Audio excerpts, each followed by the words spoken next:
はい、今日はちょっと優雅にお高めな紅茶とサブレを食べながら動画を撮っていきたいと思います。去年うちでゲイの友人たちとクリスマスパーティーをしたんですけど、その時のプレゼント交換会でいただいたマリアージュフレールのマルコポーロを入れたいと思います。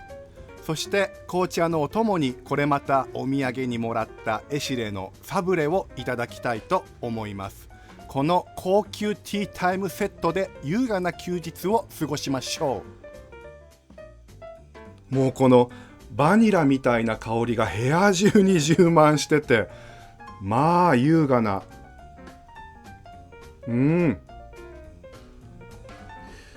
美味しい上品な味、まるでおりょうさんをそのまま紅茶にしたかのような優雅さですね。エシレのサブレ、これめっちゃ美味しいんですけどね、高いですよね。うまっうまっうまいうまっ、何これ、鳩サブレーと全然違う。あ、こんなこと言っちゃいけないか。すごいしっとりしてて、もうやっぱあれだな、高えもんはうめえな。金持ちは毎日こんないいもんばっか食ってんだろうな。金欲しいな。タワマンに住みながらこんなもん食いてえわ。莫大な金が欲しい。宝くじ当たんないかな。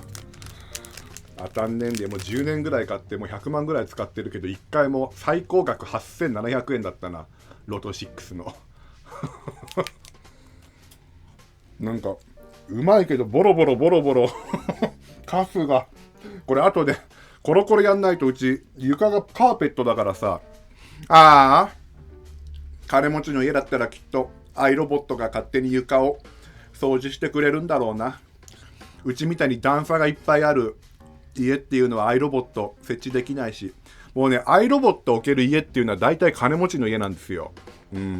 フルフラットな、もう真っ平らなこうカーペットっていうか、なんかフローリングでね。うちみたいなね、古い家には置けないんです。やばい、もう動画回してんの忘れて優雅な気持ちになってたんだけど、もうやめていいかな今日。もうこの紅茶とサブレを食ってるってだけでいいんじゃないですか、今日はこの絵だけで。普段紅茶とかあんま飲まないんですよね。あと水とかお茶もあんまり飲まなくて、もともとはこういう無糖の紅茶とか水とかガブガブ飲んでたんですけど、ジュース全然飲まないみたいな。でも今はもうほとんどエナジードリンクかジュース飲んでるみたいな感じなんですよ。でもなんでそうなったのかっていうと、2、3年ぐらい前にツイキャスっていうその素人の人がライブ配信をするサイトがあるじゃないですか。でそこで配信をしていた、もう刑務所出たり入ったりしてる前科何犯みたいな犯罪者の人がたまたま外に出てきてるタイミングでそのライブ配信をしてて、女の配信者なんですけど、その人が配信で言ってたのが、ずっとジュースばっかり飲んでると。で、なんでジュースばっかり毎日飲んでるのっていうコメントに対して、だって刑務所では水とお茶しか飲めない、もうジュースなんてシャワーにいる時しか飲めないんだからジュース飲むでしょってブチギレてて、その配信を見てなぜかちょっと感銘を受けてしまって、確かにそうだな、今水とかお茶ばっかり飲んでるけど、これって刑務所の中でも飲めるものだなと思って、今せっかくシャバにいるんだからジュースとかエナジードリンクとか刑務所の中で飲めないものを飲もうと思って、そっからジュース飲みまくるようになったんですよね。だから女のツイキャスの配信者のせいなんですよ、水とかお茶を飲まなくなったのは。さっきのサブレに描かれたのこれですね。多分犬かな。犬がなんかこのエシレのサブレのなんかキャラクターみたいな感じなのかな。ちょっと犬で思い出したんですけど、まあ今日は新宿2丁目で出会ったとんでもない客っていうねタイトルでちょっと動画撮ろうかなと思ってるんですけど、ですね、昔もう15年くらい前にその2丁目に遊びに行ってゲーバーにね飲みに行った時に深夜だったんですけど、自分以外お客さんが誰もいなくてママと自分だけみたいな空間だったんですよ。そしたらチリンチリンって言って、誰かお客さんが来たんです。でそれが女のお客さんだったんですよ。そこのゲーバーっていうのは普段は男しか入れないゲーバーだったんですけど、その水曜日だけ女性も入れますよっていうなんかシステムのお店だったんです。で今日水曜だから女性のお客さんも入れますよみたいな感じだったんですけど、そしたらその女性客が入った瞬間ママに対して「すいません犬いいですか?」って言ってきたんですよ。みたいな。ゲーバーに自分が飼ってるペットの犬を連れてきたのか、なんかちょっと変わったお客さんだなってそういうなんか空気になったんですけど、ママは「いいですよ」って言って、そしたらその女性客が「ポチおいで」って言って「ポチ犬?」と思ってこう入り口の方を見たらリードを持ってるんですよ、その女性客が。でそのリードをポチって言ってグイって引っ張ったら、そのリードの先にこう首輪でこうつながれた四つん這いになってる白ブリーフのパンツ一丁のおじさんがこうこうやってワンワンってこうやって店の中に入ってきて人間だよねみたいなでママとこうってこう目があって、やばいやつ来たってなって、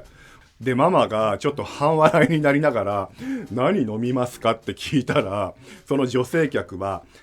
私はウーロンハイで、あとミルクってありますかって聞いてきて、牛乳ですか、ありますよっつって、じゃあそれでお願いしますっつって、でその女性客にウーロンハイを出して、でミルクはなんかその紙パックに入ってる200ml のやつしかなくて、これでもいいですかって言ったら、それでいいですって言ったら、その女性客がカバンの中から犬用の餌、なんか丸いなんかこう餌を入れるプラスチックのなんかそれを床にボンって置いて、ここに入れてくださいって言って、でそこに紙パックの牛乳をシコシコシコシコシコって入れて、で牛乳が結構溜まってきたら、ほらポチお飲みって言って、でそのリードでつながれてる白ブリーフ履いたこれ四つん這いになってるおじさんが、その餌のプラスチックの入れ物に入ってるミルクをこうペロペロペロって舌で舐めて飲み始めたっていう。で何なんだこの人たちはみたいな感じで、もうママと一緒になってって感じでこうドン引いてたら、飲み終わってもう5分とかそれぐらいで何も喋らずに、ありがとうございましたっつってお金を払って帰っていったんですよでも帰った後にどういうあれなんだろうねみたいな話でちょっと盛り上がったんですけど、ママと。でこの話をですね、ちょっと10年ぐらい前に自分あるその番組に出てた時期があるんですけど、その番組の中で過去の面白衝撃エピソードみたいなのでこの話を喋ったんですよ。そしたらもうさすがにネタだとか嘘つくなよみたいな感じで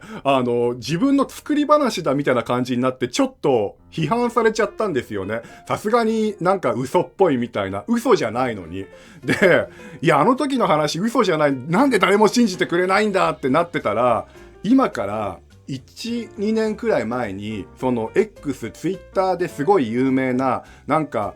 ちょっと変わった人たちを写真で晒すみたいな、そういうアカウント、有名なアカウントがあるんですよ。だからそこに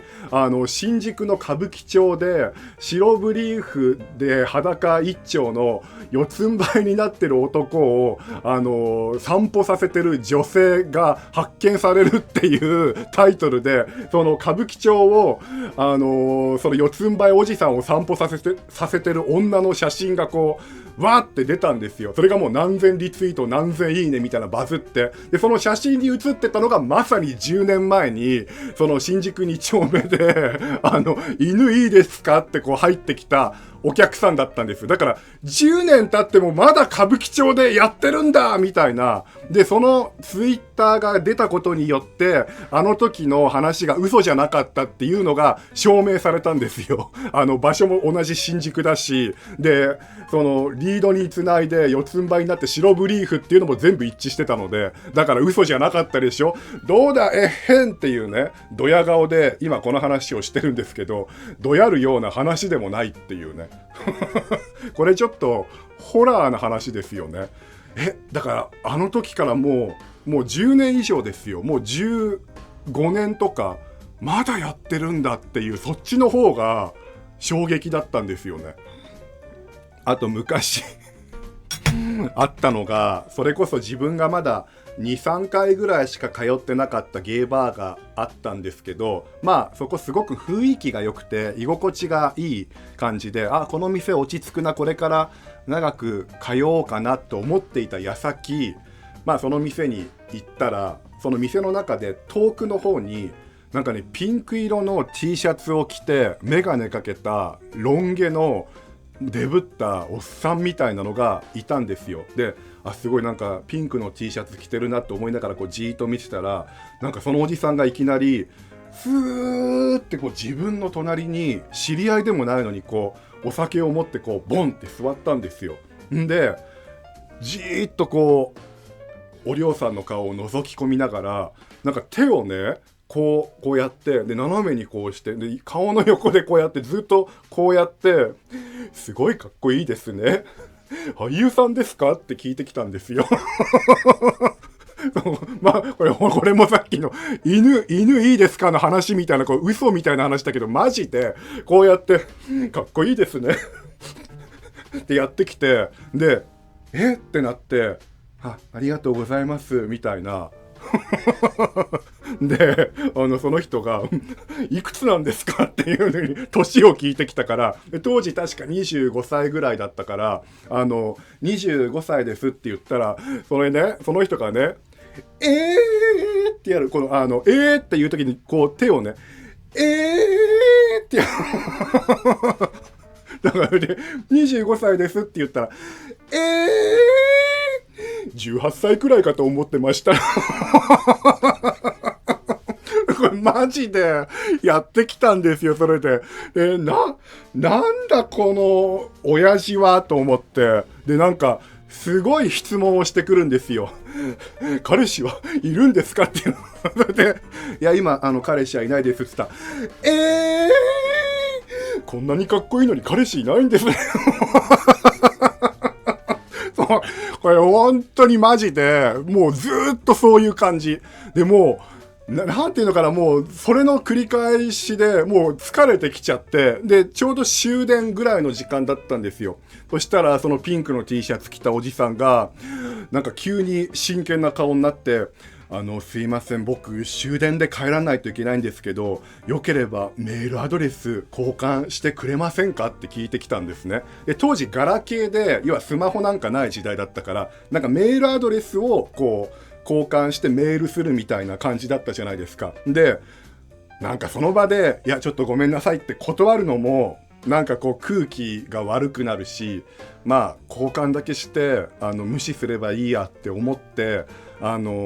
ゃあいいですよって言ったんです。そしたらそのピンクのおじさんが携帯をこう渡してきて、ここのアドレス帳に君のメールアドレス打ち込んでくださいって言われて、でこう打ち込んでたんですけど、なんか打ち込んでる最中にこの人とつながるの嫌かもって思って、自分当時メールアドレスローマ字の B が入ってたんですよ、 B って。でそれをわざと D に反対にひっくり反転させて D に変えて、万が一ねチェックされたとしても、反対にしちゃって間違ってましたっていうなんか言い訳が通用するから、めちゃくちゃなメールアドレスを打ち込むのではなくて、そこの一文字だけこう変えて相手に渡したんですよ。でありがとうございます、じゃあ僕終電で帰りますねっつって、よかった、偽のメールアドレス持ってったと思ったら、その人がこうわーっと帰って出てって、1分後ぐらいにまたバッと戻ってきてゲーバーに。そしたらすいません、さっき交換したメールアドレスなんですけど送信エラーで帰ってきちゃいましたって言われて、あ、帰り道でメール送られたと思って、やられたと思って、だから自分はもうそれを聞いて、そうですか、間違えたのかなって言って、あ、ちょっと見せてくださいって言って、B と D 間違えてましたって言って、言い逃れこれでできたって、そうなんですね、間違えますよね B と D ってこう言われて、でその B と D を変えて正しいメールアドレスを送って、結局メールアドレス交換っていうことになったんですよ。でそのままその人は帰って、自分はそのゲーバーで始発ぐらいまで飲んでたんです。で当時のガラケーっていわゆるメールをこう受信するのに、今と違ってそのメールセンターにこう問い合わせをしないと新着メールっていうのを受信できなかったんですよ、昔は。だから始発まで飲んで帰り道にそのガラケーの新着メール問い合わせっていうのをこうピッてやったんですよ。そしたら新着メール20何件ありますみたいな感じでこう出てきて、20何件ってなんだろうと思ったら、もうその20何件全部その人からのメールで、今日はありがとうございました、とっても素敵な出会いができて僕嬉しかったですみたいな、なんかそういうメールがうわーってきて、でまだ飲んでるんですかとか、まだ起きてるんですかとか、もうそういう感じのメールがもううわわわーってきてて、もうさすがにうわーって思いつつ、そのメールに返事をすることなくそのまま家に帰って眠ったんです。で家で寝て起きて、またメールの新着メール問い合わせボタンをピッてやったら、今度なんか30何件来てて、全部その人からわーって来てて、なんかもう起きてるはずですよね、どうしてメールに一切返事してくれないのでしょうかみたいな、なんかちょっとやばい感じのこういう文書がわーって来て、いやもうこれさすがに無理だと思って、もうそのメールアドレスをブロックしたんですよね。でそのお店に行ったらまたその人に会うかもしれないからっていうことで、割と気に入ってたお店だったんですけど、もうあの人に会いたくないからっていう理由でそのお店にはもう行けなくなってしまったっていうね。ああいう迷惑なお客さんを野放しにすると店もね損しちゃいますから、やっぱりそこは店の人があんまりしつこくするのはやめなとか、そういうのは必要ですよね。いろんなゲーバーであったとんでもないお客さんの話をしてますけど、一番とんでもないお客さんは多分おりょうさん自身だったと思います未だに引きずってることがあるんですけど、これも10年以上前の話なんですけどね、普通にその日も一人で2丁目のゲーバーでこう飲んでたら、お客さんが来て、でカウンターだったんですけど、自分の隣にこう座って、したらその人が初対面ですよ、急に話しかけてきて、すいません、僕今日から占い師になったんですよって言ってきたんです。で占い師になったってどういうことだろうと思ったら、なんか日本で占い師だって名乗るのにはそういうなんか試験みたいなのがあって、それに合格して免許的な資格書みたいなのを受け取らないと占い師って名乗っちゃいけないらしくて、その占い師の資格書をもらった日に飲みに来たお客さんだったんです。したら僕の占い師人生の第1号のお客さんになってくれませんか、ただで占うのでって言われて、でそうなんだ、いいですよって言って、自分の生年月日とか本名とかそういうのを言って伝えたんですよ。じゃあお願いしますって言って、占ってくださいって言って、そしたらその人がなんか紙にこう生年月日とか名前とかこういろいろ書いてってやってんですよ。で占いの結果が出ましたって言って、言っていいですかって言って、どうぞって言ったら、あなたはあれですね、人を見た目で選ばない内面で見る人なんですねって言われて、っていや人を外見でしか見てないような人間だと思うけどなみたいな、って思って、で次になんか、あなたは目立つのが苦手で誰かの後ろに隠れるぐらいシャイなんですねって言われて、っていう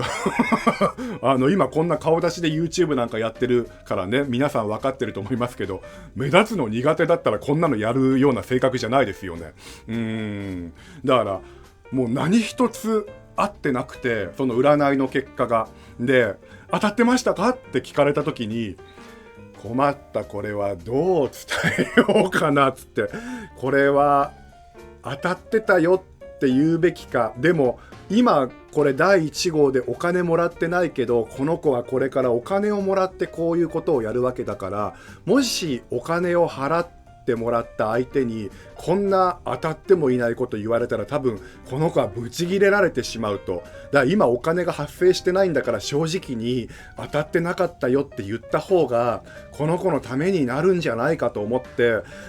どうでしたかって聞かれて、ごめんね、本当にもう何一つも当たってないって言ったんですよ。全く当たってないですと。そしたら当たってないって言った瞬間、その子がでこのまま固まっちゃったんです。そっから一切口聞かなくなっちゃって、もうシュンってしてそのまま静かにこう下を向きながら目の前にあるウーロンハイをこう飲んで、シュンってなった。もうで何を話しかけていいかもう分かんなくなってしまい、そのまま帰りますって言って、ウーロンハイ一杯だけ飲んで帰ってしまったんです。もうそのあまりの落ち込みようをこう見て、自分はなんかこう張り切っていた若者の目を摘んでしまったんだなと。もうその人にとっては占い人生の第1号がとんでもない悪魔だったわけじゃないですか。だからもう厄介な人に会ってしまったなっていうね。自分じゃない人だったらきっと当たってるって言ったかもしれないし、なんか未だにこうしこりとしてあの子にこう正直に伝えたことは正しいことだったのかなっていう、なんか葛藤が、なんかこうシャワーを浴びてる時とか、こう皿を洗ってる時とかにふっとその子のってこう固まって一切口聞かなくなったあの時の表情が、もしかしたら自分が死ぬ直前とかもその子の記憶がこう蘇って、なんか人生に後悔をしてしまって自爆霊とかになったらどうしようみたいな、それぐらい自分のこう胸の中にしこりとして残ってるんですよ、あの子の表情が。